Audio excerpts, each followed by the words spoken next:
अस्सलाम वालेकुम रहमतुल्लाहि व बरकातुहू। 10th class computer series lecture में आप सबको खुश आमदीद कहते हैं। आज के जो हमारे टॉपिक्स हैं वो रिलेशनल ऑपरेटर और लॉजिकल ऑपरेटर। मेनली हमारा चैप्टर 2 ऑलमोस्ट कंप्लीट हो चुका है इस लेक्चर के बाद, तो इंशाल्लाह नेक्स्ट लेक्चर के अंदर हम इन सबको यूज़ भी करना सीखेंगे। आज हम इसको बेसिकली समझेंगे। उसका रीज़न यह है कि आपको इसका एक बेसिक इंट्रो मिल जाएगा, आपको आइडिया हो जाएगा कि ये किस तरह काम करते हैं, और इनका यूज़ जब हम आगे कंडीशनल स्ट्रक्चर पढ़ेंगे तब हम उसको यूज़ करना सीखेंगे। तो बगैर किसी देरी के हम आगाज़ करते हैं अपने लेक्चर का। अच्छा, रिलेशनल ऑपरेटर, रिलेशन क्या होता है? कोई ताल्लुक हो, ठीक है। तो रिलेशनल ऑपरेटर मीन्स ऐसे ऑपरेटर जो रिलेशन बताते हो। आप अगर आपने मैथ टर्म्स की बात की हो तो आपने देखा होगा, हम कहते हैं 2 इज इक्वल टू 2, 2 बराबर है 2 के, ठीक है। तो अगर हम इसके अलावा बात करें तो हमारे पास हम कहते हैं 3 इज ग्रेटर देन 1। तो हम ये क्या कर रहे हैं, रिलेशन बता रहे हैं। एक वैल्यू का दूसरी वैल्यू से क्या रिलेशन है, क्या वो बराबर है, वो बराबर नहीं है, कोई वैल्यू बड़ी है, कोई छोटी है। तो हम ऐसे रिलेशनल ऑपरेटर्स को यूज करते हैं। अब सी प्रोग्रामिंग में रिलेशनल ऑपरेटर्स भी कंपैरिजन के लिए ही इस्तेमाल होंगे, जैसा कि मैंने आपको यहाँ पर नीचे दिखाया भी है। आप देखें यहाँ पे हमारे पास जो रिलेशनल ऑपरेटर्स है, इज इक्वल टू का हम साइन यूज करते हैं, तो हम डबल इक्वल टू का साइन इस्तेमाल कर रहे हैं। उसका रीजन ये है कि जो सिंपल इक्वल टू है तो आप a इज इक्वल टू 10।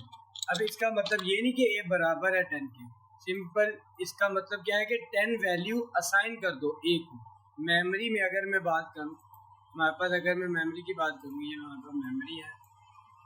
अगर फर्ज करें ये एक मेमोरी है, मेमोरी के अंदर हमारे पास एक बॉक्स बनता है जिसको नेम क्या देंगे आप, a। इसका नाम क्या रख दिया, ए।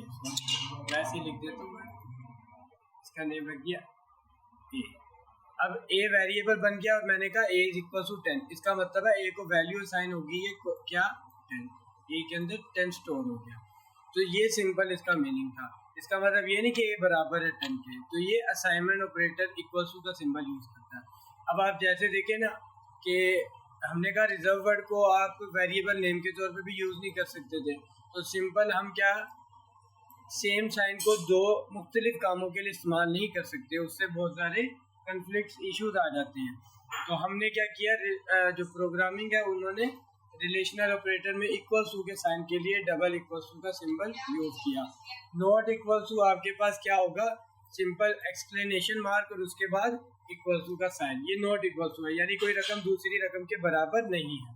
ग्रेटर देन इक्वल टू, अब देखिए ये सारे जो सिंबल्स है ये हमारे पास कीबोर्ड पे मौजूद नहीं होते। जैसे ग्रेटर देन इक्वल टू अगर आप मैथ के टर्म में बात करते हैं तो हम ऐसे लिख रहे होते हैं, ग्रेटर देन और उसके नीचे एक बार लगा देते हैं, greater than equal to. Not equal to हम मैथ में ऐसे लिख रहे होते हैं, इक्वल टू का साइन उसके ऊपर साइन क्रॉस कर देते हैं, मीन्स उसको कट कर देते हैं। तो ये सारे कीबोर्ड पे तो अब सिंबल है नहीं, तो हमने उसका कोई ना कोई अल्टरनेट या उसके लिए कोई ना कोई सिंपल फॉर्म यूज करनी है, तो हम इसलिए इसको इस तरह यूज करते हैं। अब सिंपल अगर हम बात करते हैं कि हमारे पास ये रिलेशनल ऑपरेटर्स कैसे हम रिलेशन को चेक करेंगे, जैसे मैं कह रहा हूँ 2 इज इक्वल टू 2, ठीक है। देखिए अभी हमने जरा मैंने आपसे कहा था कॉन्सेप्ट हम क्लियर करेंगे, तो रिलेशन ऑपरेटर का जहाँ तक मुझे लगता है कॉन्सेप्ट तो आपका क्लियर हो गया होगा। तो सिंपल हमने कॉन्सेप्ट ही बस क्लियर करने थे। कंडीशनल स्ट्रक्चर जब हम आगे पढ़ेंगे ना, नेक्स्ट लेक्चर में कंट्रोल स्टेटमेंट्स वगैरह पढ़ेंगे, तो आपको इसका सही से पता चल जाएगा ये क्या है और इस्तेमाल कहाँ पर होगा। आगे आ जाते हैं हमारे पास रिलेशनल ऑपरेटर के बाद लॉजिकल ऑपरेटर्स। लॉजिकल ऑपरेटर्स आपके पास कौन से होते हैं, जो लॉजिक पे बेस करते हैं। लॉजिक यानी मंतक, ऐसी बात जिसकी आपका जो माइंड है ना वो दो पॉसिबल आउटकम्स में आंसर दे, यस या नो। मीन्स वो कहे कि ये बात सही है या गलत है। तो सिंपल ऐसे क्वेश्चन, फर्ज करें मैं आपसे पूछता हूँ कि आज बारिश हो रही है, अगर बारिश हो रही होगी तो आप कहेंगे यस, अगर नहीं हो रही होगी तो आप कहेंगे नो। तो ऐसे क्वेश्चन लॉजिकल क्वेश्चन होते हैं। ये नहीं लॉजिकल क्वेश्चन नहीं है कि मैं आपसे पूछूं आपका क्या हाल है तो आप कहे कि हम ठीक है, या आप कहे हम ठीक नहीं है, तो ये कोई लॉजिक नहीं बन रही इस क्वेश्चन में ना। तो सिंपल लॉजिकल क्वेश्चन ऑपरेटर्स आपके पास जो लॉजिक पे बेस्ड होती है, जिनका आंसर ट्रू या फॉल्स कंडीशन में या स्टेटमेंट में होता है, ट्रू स्टेटमेंट कह लें या फॉल्स स्टेटमेंट कह लें।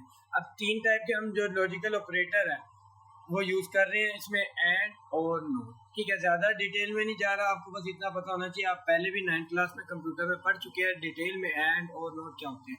एंड आपके पास और होता है, उर्दू में और कहलाता है। और का क्या मतलब है कि मैं और अली स्कूल जा रहे हैं, इसका मतलब है मैं और अली मीन्स हम दोनों ही स्कूल जा रहे हैं। तो अगर दोनों कंडीशंस ट्रू होंगी, दो या फिर मल्टीपल कंडीशंस ट्रू होंगी, तो हमारा आंसर क्या आएगा, ट्रू। अदरवाइज क्या हो जाएगा, फॉल्स हो जाएगा।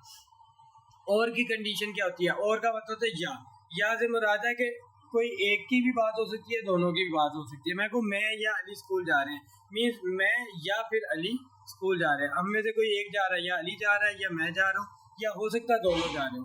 लेकिन अगर दोनों ही नहीं जा रहे, ठीक है, मैं भी नहीं जा रहा और अली भी नहीं जा रहा स्कूल, तो मीन्स क्या हुआ कि हमने हमारा केस फॉल्स हो जाएगा। सिर्फ ओनली सिंगल कंडीशन में हमारा केस फॉल्स होता है, बाकी कंडीशन में ट्रू रहता है।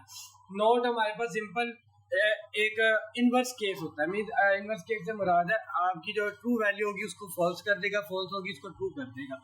इसमें एक सिंगल इनपुट जाती है जो क्या करती है, वैल्यू ट्रू है तो फॉल्स, फॉल्स है तो ट्रू कर देती है। ठीक है, अब देखिए रिलेशनल ऑपरेटर और लॉजिकल ऑपरेटर आपस में कॉम्बिनेशन के साथ यूज करते हैं नॉर्मली। कैसे, जैसे मैंने दो स्टेटमेंट कंडीशनल स्ट्रक्चर में चेक करनी है कि मैं चेक कर रहा हूँ कि दो वैल्यूज हैं, दो या तीन वैल्यूज चेक कर रहा हूँ, कंपैरिजन करो कि कौन सी वैल्यू बड़ी है। अगर मैं देखूँ int a is equal to 10, b is equal to 3 और c इज इक्वल टू 15, जैसे मैंने ये वैल्यूज दे दी। अब मैंने चेक करना है कि इनमें से कौन सा नंबर बड़ा है। ठीक है, अब देखिए जब हम प्रोग्राम बाकायदा इसका प्रोग्राम बनाएंगे तब हम यूजर से लेंगे, तो यूजर कोई भी वैल्यू एंटर कर सकता है। अभी सिंपल जस्ट आपको समझाने के लिए कर रहा हूँ, अगर आपको वो इफ स्टेटमेंट स्ट्रक्चर समझ ना भी आए तो इंशाल्लाह हम नेक्स्ट लेक्चर में वही स्टार्ट करने जा रहे हैं, तो अभी कंफ्यूज नहीं होना, परेशान नहीं होना आपने। ठीक है, इसके बाद हम कंडीशन लगाएंगे। अब देखिए मैं चेक करना चाह रहा हूँ ए बी सी वैल्यूज में से कौन सी वैल्यू ग्रेटर है, तो मैं क्या करूँगा, मैं कहूँगा if A is greater than B. ठीक है, मैंने वैल्यू खुद से ही असाइन कर दी, A is greater than B. देखो इस जगह पे हमारे पास ट्रू केस आना चाहिए इफ को रन करने के लिए। अगर आप चाहते हैं कि इफ एग्जीक्यूट करे, इफ का जो स्ट्रक्चर है वो एग्जीक्यूट करे, तो आपके पास यहाँ पे ट्रू आना चाहिए। तो अगर ए बड़ा है बी से, ठीक है, एंड मैंने यूज किया and B is greater than C या फिर A is greater than C. अब देखिए मैंने एक स्टेटमेंट लिखी, मैंने कहा a is greater than b और a is greater than c, तो मैं क्या प्रिंट करवाना चाहता हूँ, a इज ग्रेटर नंबर। देखिए अब मैं आपको समझाता हूँ प्रोग्राम। ठीक है, देखिए हमने कहा कि यहाँ पर हमारे पास इस प्लेस पे ट्रू केस आना चाहिए, मीन्स यहाँ पे अगर तो ये केस ट्रू होगा तो ये वाली लाइन एग्जीक्यूट होगी, अदरवाइज इस लाइन को वो क्या करेगा, इग्नोर कर देगा। अगर ये केस फॉल्स हो जाता है, मीन्स यहाँ पे फॉल्स की स्टेटमेंट आ जाती है, तो वो क्या करेगा, इस पार्ट को स्किप कर देगा और इधर से आगे जंप करके इस को स्किप करके आगे चला जाएगा। अब आगे कोई लाइन ही नहीं होगी तो प्रोग्राम टर्मिनेट हो जाएगा, एंड हो जाएगा हमारा प्रोग्राम। तो सिंपल, अब इधर ट्रू लाने के लिए हमने एक केस लिखा, a is greater than b and a is greater than c। देखो अब मैंने कहा और स्टेटमेंट यूज हो रही है, इसका मतलब है यहाँ पे भी ट्रू हो, यहाँ पर भी ट्रू हो, तब ये पूरा केस क्या हो जाएगा, ट्रू। ये एक एक्सप्रेशन है जिसको सोल्व करना है किसने, प्रोसेसर ने। अब देखिए a की वैल्यू क्या है 10, अगर मैं इसको ऐसे लिखे हम, ठीक है, मैं अगर इसको बड़ा कर लूँ वैल्यू को, यहाँ पे मैं यहाँ पे लिखता हूँ ए की वैल्यू क्या है, वैल्यू लिखते हैं, ए की वैल्यू 10 है, 10 इज ग्रेटर देन बी की वैल्यू क्या है 3। मैं आपको उस केस की वैल्यू लिख रहा हूँ और एंड ऑपरेटर यूज कर रहे हैं, एंड ए की वैल्यू क्या है 10 इज ग्रेटर देन सी की वैल्यू क्या 15। अब आगे में अगर लाइन में आपको ऊपर इसी केस में ऊपर लाइन में लिख के दिखाऊँ, A is greater than B and थोड़ा आगे लिख दे तो a is greater than c, थोड़ी स्पेसेस दे देते ताकि आपको आइडिया हो जाए ये मैं किसके लिए वैल्यू लिखूँ। यहाँ पे स्पेस दे देता हूँ, ये स्पेस दे देता हूँ, ये स्पेस दे देता हूँ, सिंपल, ठीक है, इतनी बहुत है। अब आप देखिए मैं आपको ये समझाता हूँ कि हमने वैल्यूज लिखी ऐसे कि हम कह रहे हैं ये ए की वैल्यू है यहाँ पे, और ये बी की वैल्यू है, ये ए की और ये सी की वैल्यू है। अब देखो ए तभी बड़ा होगा ना जब वो बी और सी दोनों से बड़ी होगी वैल्यू। देखिए यहाँ पे हमारे पास बॉक्सेस है, अगर मैं इनकी वैल्यूज के बॉक्सेस बना लूँ, फर्ज करें कि ये हमारे पास 10 वैल्यू का बॉक्स है, ये हमारे पास 3 वैल्यू का बॉक्स है, जारी बात है छोटी वैल्यू है, और ये हमारे पास 15 वैल्यू का बॉक्स है, ए बी सी। इसको अगर मैं नेम दे लूँ, यहाँ पे हम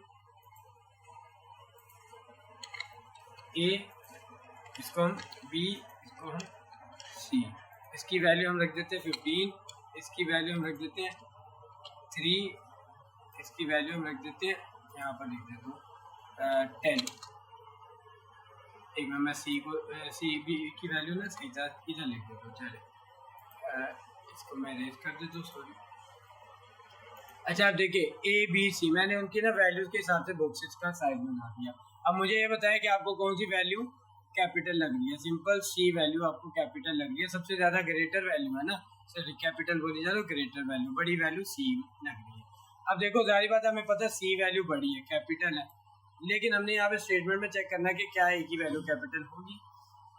अब देखिए जारी बात है जो वैल्यू कैपिटल होगी वो सिंपल ग्रेटर वैल्यू कंसीडर होगी, लेकिन अभी मैंने प्रोग्राम पूरा कंप्लीट नहीं बनाया, सिर्फ जस्ट आपको समझाने के लिए बनाया कि हम ये देखें कि कोई कैपिटल वैल्यू कैसे फाइंड होगी, रिलेशनल ऑपरेटर और लॉजिकल ऑपरेटर को समझें। अब ए हमारे पास 10 है, क्या 10 बड़ा है 3 से? हमने ट्रू केस लेके आना ना स्टेटमेंट में, अगर वो चलना अगर हम चाहते हैं कि वो रन हो। अब हमने देखा 10 बड़ा है 3 से, जारी बात है 10 तो बड़ा है, तो मीन्स ये क्या हो जाएगा ट्रू, या फिर मैं इसको वैसे ट्रू लिख देता हूँ, सॉरी ऐसा करता हूँ, यहाँ पे ट्रू लिख देता हूँ, यानी इसकी वैल्यू क्या हो जाएगी ट्रू, यहाँ पे मैं लिख देता हूँ ट्रू। अब ये केस ट्रू हो गया। अब यहाँ पे एंड का ऑपरेटर लगेगा, एंड मैंने कहा था अब एंड क्या करता है, कॉम्बिनेशन चेक करता है क्या दोनों दो या दो मल्टीपल जो भी आंसर है वो ट्रू है कि नहीं। क्या 10 बड़ा है 15 से? अगली स्टेटमेंट अगर चेक करें, ए की वैल्यू 10 है, सी की वैल्यू 15 है, नहीं ये तो 10 तो बड़ा है ही नहीं 15 से, तो ये क्या हो जाएगा फॉल्स। अब मैंने कहा था कि एंड के केस में क्या होता है, यहाँ पे भी ट्रू हो यहाँ पर भी ट्रू, तब हमारी जो स्टेटमेंट है वो ट्रू होती है, ठीक है, स्टेटमेंट या फिर आपका एक्सप्रेशन ट्रू होता है, सॉरी। अब एंड जो हमारे पास यहाँ पे केस है वो हमें कह रहा है कि ये दोनों ट्रू होनी चाहिए, तब मैं कहूँगा कि ट्रू है ये, लेकिन ये तो ट्रू था और ये क्या फॉल्स केस है, तो अब इसका आंसर क्या आ जाएगा फॉल्स, मीन्स ये क्या हो जाएगा फॉल्स केस बन जाएगा। यहाँ पे क्या आ जाएगा, इसकी टोटल इसकी जगह क्या आ जाएगा, यानी इस जगह पे अगर मैं यहाँ पे आपको दिखाऊँ तो इस जगह पे क्या आ जाएगा फॉल्स। अब फॉल्स आ गया, ये मीन्स ये स्टेटमेंट फॉल्स होगी, अब वो इसको स्किप कर देगा, सारी बात है, फिर तो ए बड़ी वैल्यू रही नहीं, तो ए इज नॉट ग्रेटर, मीन्स वो आगे इसको स्किप करके चला जाएगा। लेकिन चले मैं अगर प्रोग्राम में इसको कैपिटल वैल्यू बना लेता हूँ, ठीक है, सॉरी मैं थोड़ा ऐसे करता हूँ, इनको इरेज कर देता हूँ कुछ चीज़ों को, ठीक है, ये मैंने इरेज कर दिया। सिंपल मैं क्या करता हूँ, यहाँ से आपकी ए की वैल्यू को बढ़ा देते हैं, ए की वैल्यू में कर देता हूँ 20। अब देखिए अब ए की वैल्यू होगी 20, तो अगर मैं अब इसको इरेज कर दूँ, ठीक है, अब मैं वैल्यूज को इरेज कर देता हूँ और ए की वैल्यू 20 लिख देती है, ए की वैल्यू हमारे पास 20 हो गई, सॉरी ए की वैल्यू 20 लिख दी है, और यहाँ पे हमारे पास 20 वैल्यू, यहाँ पे हमारे पास बी की वैल्यू क्या 3, ए की वैल्यू क्या 20 और ये 15, हमारे पास ये वैल्यूज मैंने लिख दी। तो अब आप देखें कि ए बड़ा है यानी 20 बड़ा है 3 से, यस ये ट्रू हो जाएगा, 20 बड़ा है 15 से, यस 20 15 से भी बड़ा है, तो इसका मतलब है हमारे पास यहाँ पर भी क्या आ जाएगा ट्रू केस, तो ये भी ट्रू केस हो गया, मीन्स हमारे पास दोनों केस ट्रू और ये स्टेटमेंट ट्रू हो जाएगी। अब प्रिंट आएगा ए इज ग्रेटर नंबर, सिंपल मैं आपको एक जस्ट प्रिंट करके दिखा देता हूँ, इंशाल्लाह हम नेक्स्ट लेक्चर में उसको डिस्कस करेंगे। ज़्यादा लेक्चर लेंथी होता जा रहा, तो बस हम कुछ कोशिश करते हैं इसको एंड करें लेक्चर को। चलिए मैं सबको इरेज कर देता हूँ और सिंपल इसको साइड पे करके हम क्या करते हैं, सिर्फ अपने प्रोग्राम को सेव करते हैं। हम lecture.c के नाम से सेव किया, उसके बाद मैं इसको सिंपल कंपाइल करूँगा और एग्जीक्यूट करूँगा। जैसे कंपाइल हो जाएगा, एग्जीक्यूट करते हैं तो A is greater number print आ रहा है। सिंपल आप देखिए ए की वैल्यू मैंने कैपिटल रखी, लेकिन अगर मैं दोबारा अगेन 10 वैल्यू रख देता हूँ और फिर सेव करके कंपाइल करता हूँ तो आप देखिए क्या कुछ प्रिंट आएगा, नहीं, आपके प्रोग्राम में कुछ भी प्रिंट नहीं आया। तो सिंपल हमारे पास ऐसे वर्क करते हैं ये रिलेशनल और लॉजिकल ऑपरेटर। ये जैसे एग्जांपल थी समझाने के लिए, समझना मकसद था। इंशाल्लाह जब हम आगे यूज़ करते जाएंगे तो फर्दर आपको सही तरह समझ में आते जाएंगे। इसके साथ ही लास्ट एक टॉपिक था दूसरे चैप्टर में, यूनरी और बाइनरी ऑपरेटर। यूनरी ऑपरेटर हमारे पास ये जो दो ऑपरेटर्स होते हैं, ये सिंपल एक सिंगल ऑपरेटर होता है नोट का, ये यूनरी ऑपरेटर होता है, यूनिट से निकला। यूनिट का मतलब होता है एक वैल्यू, ठीक है। तो नोट हमारे पास सिंगल वैल्यू इनपुट लेता है, तो इसीलिए हम यूनरी ऑपरेटर बोलते हैं। नोट क्या करता है, ट्रू को फॉल्स कर देगा। मीन्स मैंने देखिए यहाँ पर नोट ऑपरेटर लगा दिया, मैं इसको सेव करके कंपाइल करूँगा, सॉरी ये यहाँ पे नहीं लगेगा, ये लगेगा, मैं एक मिनट में थोड़ा सा, सॉरी यूनरी ऑपरेटर को भी करेंगे।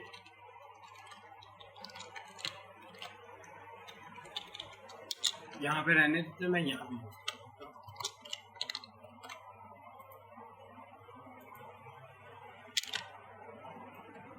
इसको ऐसे नहीं लगाते, इसको फिर ना हम इधर कट करते हैं। ये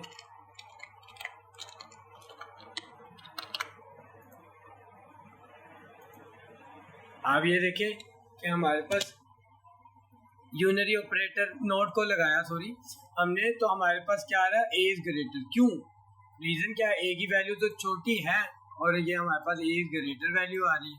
तो सिंपल हमने नोट ऑपरेटर का यूज़ किया। नोट ऑपरेटर में यहाँ पे क्या केस आ रहा था, अगर हम देखें सिंपल ए की वैल्यू 10 थी तो मीन्स सी से तो छोटी वैल्यू थी, तो यहाँ पे क्या हो जाती थी, ये पूरा एक्सप्रेशन क्या हो जाता था, फॉल्स। लेकिन एक्सप्लेनेशन मार्क यानी नोट ऑपरेटर ने क्या किया, सिंपल फॉल्स केस आया, उसके बाद उसने उसको ट्रू कर दिया। तो ये हमारे पास नोट ऑपरेटर का काम था। तो यूनरी ऑपरेटर भी नोट ऑपरेटर को भी बोलेंगे।